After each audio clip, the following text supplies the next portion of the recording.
ఇక తెలుగు రాష్ట్రాల్లో పలు దేవాలయాల్లో వైకుంఠ ఉత్సవాలు అయితే ప్రారంభమయ్యాయి. దీనికి సంబంధించి కూడా మనం విజువల్స్ లో చూడొచ్చు. ముక్కోటి ఏకాదశి సందర్భంగా ఏకాదశి వేడుకలు వైభవంగా జరుగుతున్నాయి. తెలుగు రాష్ట్రాల్లో ఉదయం నుంచే భక్తులు పెద్ద సంఖ్యలో ఆలయాలకైతే పోటెత్తడం జరిగింది.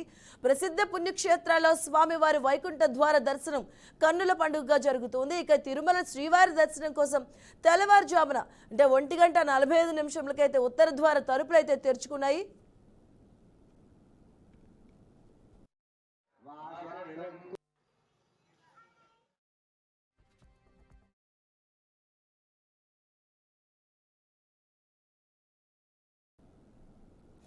అలాగే శ్రీవారి ఆలయంలో నేటి నుంచి 10 రోజుల పాటు భక్తులకు వైకుంఠ ద్వార దర్శనం అయితే కల్పించనున్నారు టీటీడీ. తెలుగు రాష్ట్రాల వైభవంగా ముక్కోటి ఏకాదశి దర్శన ద్వారంతో జరుగుతుంది. తిరుమల శ్రీవారి ఆలయంలో వైకుంఠ ద్వార దర్శనానికి అయితే అన్ని ఏర్పాట్లు చేయడం జరిగింది.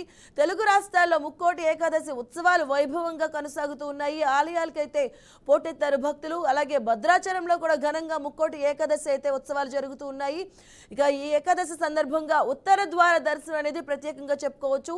ఈ రోజు ముక్కోటి దేవతలు కూడా ఉత్తర ద్వార దర్శనం ద్వారా శ్రీదేవి భూదేవి సమేత శ్రీ వెంకటేశ్వర స్వామిని అయితే దర్శించుకోవడానికి వస్తారని కూడా ప్రతీతి పురాణాల్లో కూడా చెప్తూ ఉన్నారు. అలాగే ఈ ఉత్తర ద్వార దర్శనం రాత్రి 8 గంటల వరకు కూడా ఉంటుందని కొన్ని పలు ఆలయాల్లో మధ్యాహ్నం 12 గంటల వరకు ఉంటుందని, అలాగే విశాఖపట్నంలో చూసుకుంటే సింహాచలంలో చూసుకుంటే మధ్యాహ్నం వరకు ఈ ఉత్తర ద్వార దర్శనానికి అయితే ఏర్పాట్లు చేయడం జరిగింది. అలాగే ముక్కోటి ఏకాదశి సందర్భంగా ఉత్తర ద్వార దర్శనం అనేది చేయడం ప్రతీతిగా వస్తుంది.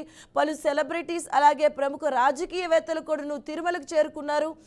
ముక్కోటి ఏకాదశి రోజు ఉత్తర ద్వార దర్శనం చేసుకుంటే తమకున్నటువంటి పాపాలు తొలగిపోయి అయితే వైకుంఠానికి అయితే మోక్షం లభిస్తుంది అని కూడా చెప్తూ ఉంటారు. ఈ నేపథ్యంలోనే అయితే ఈ ద్వార దర్శనం కోసం అయితే భక్తులు పోటెత్తారని చెప్పుకోవచ్చు. అటు తిరుమలకు కావచ్చు, ఇటు సింహాచలం కావచ్చు, పలు ఆలయాల్లో వైకుంఠ ఆలయాలు అయితే అంగరంగ వైభవంగా దర్శనమిస్తున్నాయి భక్తులకు. అలాగే ఈరోజు ఉదయం నుంచే కూడాను భక్తులు తాకిడి కనిపిస్తూ ఉంది. అన్ని వైష్ణవ ఆలయాలకు కూడాను ముక్కోటి ఏకాదశి సందర్భంగా భక్తులతో కిటకిటలాడుతున్నాయి. అటువైపు తిరుమలగిరులు కావచ్చు, విశాఖపట్నంలో మనం చూసుకుంటే సింహాచలం కావచ్చు, అన్నవరం కావచ్చు, పలు వైష్ణవ ఆలయాలు అన్నీ కూడాను భక్తులతో అయితే పోటెత్తుతున్నాయి. ఈరోజు ప్రత్యేకంగా ఉత్తర ద్వార దర్శనం కోసం అయితే భక్తులు బారులు తీరారు.